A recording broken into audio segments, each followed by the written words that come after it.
नमस्कार, मैं हूं आपके साथ पलक शर्मा। आइए नजर डालते हैं फटाफट खबरों की ओर। कांग्रेस और सपा गठबंधन के बीच सीटों का बंटवारा हो चुका है, लेकिन कांग्रेस के नेताओं को भरोसा है कि आचार संहिता घोषित होने के बाद मुरादाबाद सहित 3 सीटें पार्टी को मिल सकती हैं।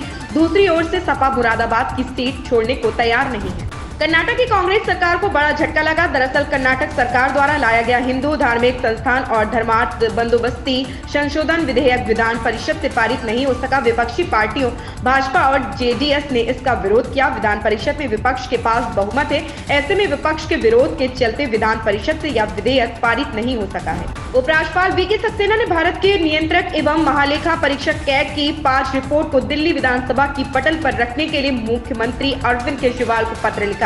इस संबंध में दिल्ली सरकार ने जल्द ही सदन के पटल पर रिपोर्ट रखने की बात कही।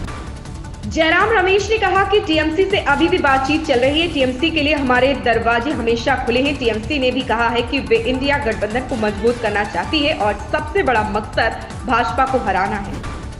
असम सरकार ने राज्य में बाल विवाह पर रोक के लिए मुस्लिम विवाह एवं तलाक कानून खत्म कर दिया। सीएम हिमंता बिस्वा शर्मा की अध्यक्षता में हुई कैबिनेट की बैठक में यह फैसला लिया गया है। ईरान ने पाकिस्तान की सीमा में घुसकर एक बार फिर से हमला किया। ईरानी मीडिया के अनुसार इस बार ईरान ने जमीनी हमला किया और आतंकी संगठन जैश अल अदल के शीर्ष कमांडर को ढेर कर दिया। गौरतलब है कि बीते दिनों ही ईरान ने पाकिस्तान की सीमा में हवाई हमला किया था, जिसके बाद पाकिस्तान ने भी ईरान के खिलाफ जवाबी हमला किया था। इससे दोनों देशों में तनाव बढ़ गया था। ओडिसियस अंतरिक्ष यान नाटकीय लैंडिंग के बाद चंद्रमा के दक्षिणी ध्रुव के पास उतरा। चंद्रमा की सतह पर उतरने के दौरान यान पलट गया और चंद्रमा की सतह पर पड़ा हुआ है। शुक्रवार को कंपनी ने कहा कि ग्राउंड कंट्रोलर रोबोट डेटा और सतह की तस्वीरें डाउनलोड करने का काम कर रहा है। गौरतलब है कि ओडिसियस अंतरिक्ष यान गुरुवार शाम 6:23 से पूर्वी समय पर चंद्रमा के दक्षिणी ध्रुव के पास उतरा था।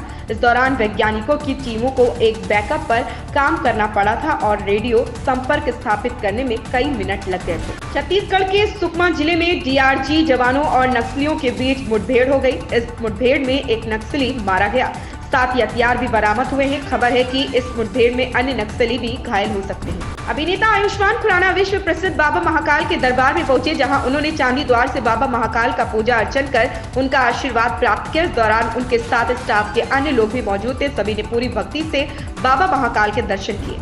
मानुषी ने अपनी ऑपरेशन वैलेंटाइन फिल्म के बारे में बात करते हुए कहा, फिल्म में किरदारों को वास्तविक दिखाने में मदद करने के लिए भारतीय वायुसेना टीम से कोई हमारे साथ था। जब भी हमें आवश्यकता होती थी तो वे हमें अच्छे से बताते थे। उन्होंने आगे बताया कि जब भी मैं अपने रडार अधिकारी के किरदार में शूटिंग करती थी तो वे पहले ही बता देते थे कि एक रडार अधिकारी को कैसे कार्य करना चाहिए। इन खबरों में बस इतना ही। बने रहें हमारे साथ।